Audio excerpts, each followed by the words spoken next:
44 gün boyunca bir yandan Azerbaycan'ın haklı davasının dünyaya anlatılmasına katkı sunarken, diğer yandan da hep birlikte dezenformasyonla mücadele ettik. Dünyanın en çok takip edilen medya kuruluşları aracılığıyla, haber organları aracılığıyla Ermenilerin unutturmaya çalıştığı gerçekleri, hakikatleri biz tane tane var gücümüzle bütün dünyaya anlatmaya çalıştık. Sayın devlet başkanlarımızın talimatlarıyla saygıdeğer kardeşim, kıymetli dostum Hikmet Hacıyev'le yakın koordinasyon halinde enformasyon cephesinde de var gücümüzle savaş verdik. Bunları yaparken sosyal medyada da yalana, karalama kampanyalarına, dezenformasyona hamdolsun papuç bırakmadık. Ve neticede sahada kazanılan o şanlı zafere yaraşır bir biçimde biz bir söylem üstünlüğü elde ettik ve bunu Türk dünyasına hamdolsun armağan ettik. Bu vesileyle Azerbaycan'ın sivil ve asker şehitlerine Allah'tan rahmet diliyor. Bir kez daha huzurlarınızda Karabağ Azerbaycan'dır diyorum. Türkiye Cumhuriyeti olarak hem içeride hem dışarıda bir hakikat mücadelesi veriyoruz. Yalana ve dezenformasyona karşı gerçeğin tarafında olmayı biz ahlakımızın bir gereği olarak, bir düsturu olarak görüyoruz. Bu ahlaki duruş, post-truth veya hakikat ötesi olarak adlandırılan bu çağda, bu dönemde daha da bir önem kazanıyor. Karşımızda hakikati anlamsızlaştırmaya, değersizleştirmeye, önemsizleştirmeye, toplumları kültürel, ekonomik ve ideolojik açılardan sömürüye açık hale getirmeye çalışan kelimenin tam anlamıyla bir yalan endüstrisi var. Bu yalan endüstrisi dünyanın farklı bölgelerinde sahte haberler veya kurgulanmış içerikler üzerinden toplumları biz ve onlar ikiliğine sıkıştırmaya, mahkum etmeye çalışıyor. Açıkça ifade etmek gerekirse biz bu yalan endüstrisiyle, bu dezenformasyonla mücadeleyi ulusal güvenliğimizin bir cüzü, mütemmim bir cüzü olarak görüyoruz. Ve tüm adımlarımızı da bu perspektifle atıyoruz. Öte yandan dezenformasyonun yalnızca sosyal medya mecralarında değil, aynı zamanda geleneksel medya mecralarında da olduğunu görüyoruz. Buralarda da zaman zaman toplumların reflekslerini test eden, fay hatlarını harekete geçirmeyi hedefleyen yayınlar yapılabiliyor.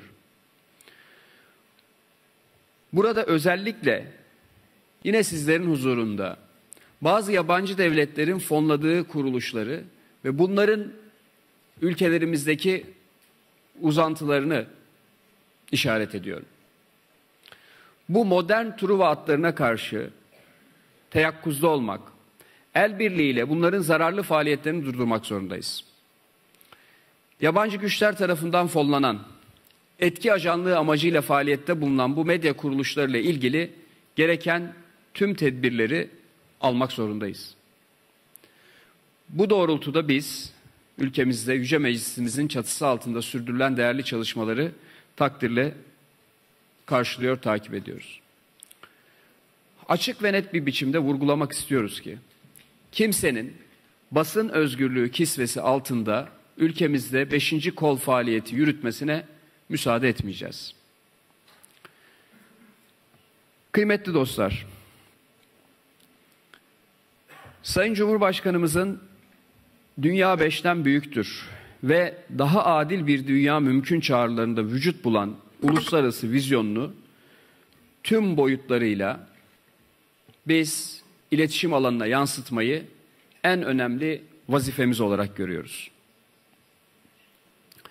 Sayın Cumhurbaşkanımızın kitabı, Daha Adil Bir Dünya Mümkün kitabı bu anlamda çok önemli noktaları ihtiva eden bir metindir malumunuz. Bu önemli eserinde Sayın Cumhurbaşkanımız diyor ki, adaleti merkeze alan fakat küresel sistemin mevcut gerçekliğinden de kopmadan sorunların çözümüne yönelik yeni bir zihinsel çerçeve ortaya koymak durumundayız. Sonrasında kurumlarımızı ve kurallarımızı yeniden yapılandıracak bir sürece odaklanarak gerçekçi bir yol haritası belirlemeliyiz. Küresel barışı, istikrar ve güvenliği sağlamak için küresel adaleti merkeze alarak sürdürülebilir bir yeniden yapılanma yol haritası çıkarmalıyız.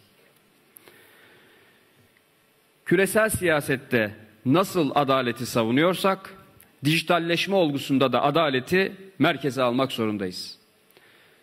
Küresel siyasette nasıl adaleti savunuyorsak, dijitalleşme olgusunda da adaleti merkeze almak zorundayız. Evet, adaletin yalnızca siyaset, ekonomi ve kültür gibi alanlarda değil, iletişim alanında da uygulanmasını talep ediyoruz. Zira bugün görüyoruz ki dünyadaki eşitsizlik ve adaletsizlik bazı odakların iletişim araçları üzerindeki tahakkümü sayesinde hayatiyetini sürdürebiliyor. Dijital faşizm ve siber emperyalizm olarak da adlandırabileceğimiz bu durum, bu sosyopolitik gerçeklik artık sadece devletler düzleminde karşımıza çıkan bir olguda değil. Bilakis büyük uluslararası şirketler de kamuoyu algılarını arzu ettikleri gibi şekillendirmenin ve tartışma sınırlarını belirlemenin hesabını yapıyorlar. Bu tür yeni nesil tehditlerin giderek yaygınlaştığı ortamda kendimizi korumanın en etkili yolu işbirliğidir, eşgüdümdür, dayanışmadır.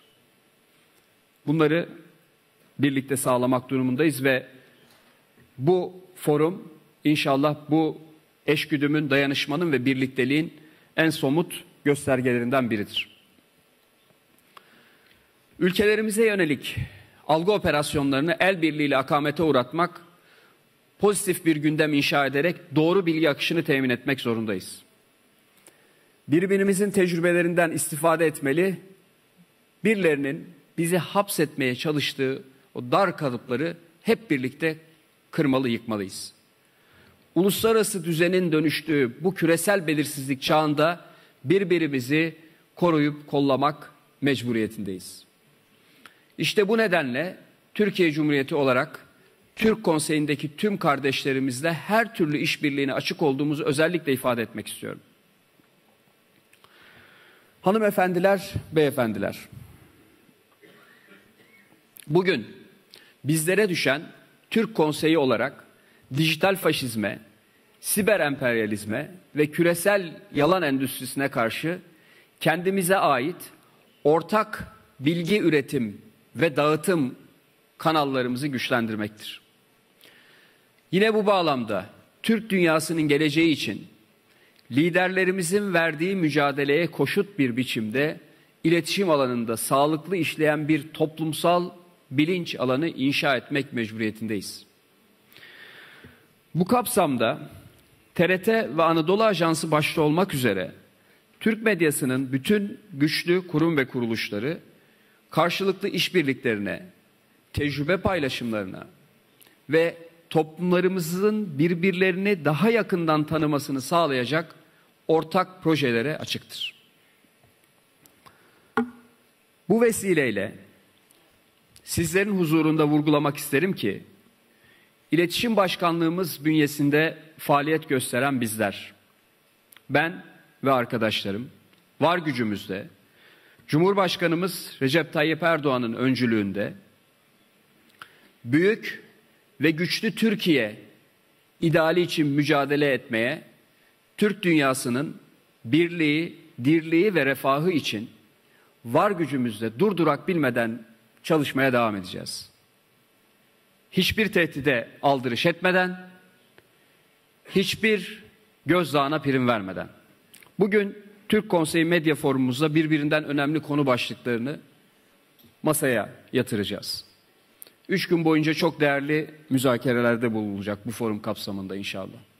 Film, dizi sektörünün sahip olduğu imkanlardan, medyanın Türk dünyasının birliğine ne tür katkılar yapabileceğine, sosyal medyanın etkin kullanımından dezenformasyonla mücadele süreçlerine kadar birçok önemli konu eline boyuna ele alınacak.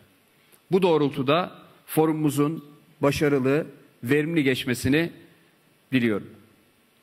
Sözlerimi tamamlarken ev sahipliği yapmaktan büyük gurur duyduğumuz Türk Konseyi Medya Forumu'nun bir kez daha kardeşliğimizi güçlendirmesini temenni ediyorum. İlk kez düzenlenen bu etkinliğe ev sahipliği yapma şerefini bizlere bahşettiğiniz için tekrar teşekkür ediyorum. İletişim alanında yapacağımız ortak çalışmaların devletlerimiz arasındaki çok boyutlu ve güçlü ilişkileri desteklemesini ve tamamlamasını diliyorum. Türk dünyasının küresel iletişim alanındaki kapasitesini, kabiliyetlerini arttırmak, bizlere karşı yürütülen dezenformasyon kampanyalarıyla mücadele etmek noktasında her türlü katkıyı sunmaya hazır olduğumuzu bir kez daha ifade etmek istiyorum. Saygıdeğer katılımcılar, malumlarınız olduğu üzere 21 Ekim tarihi Özbekistan'da Dil Bayramı olarak kutlanıyor. Bugün 22 Ekim. Ben de bu vesileyle bir gün sonra da olsa Özbek kardeşlerime Özbek dili bayramınız mübarek olsun diyor. Hepinizi saygıyla, sevgiyle selamlıyorum. Kalın sağlıcakla, hürmetle.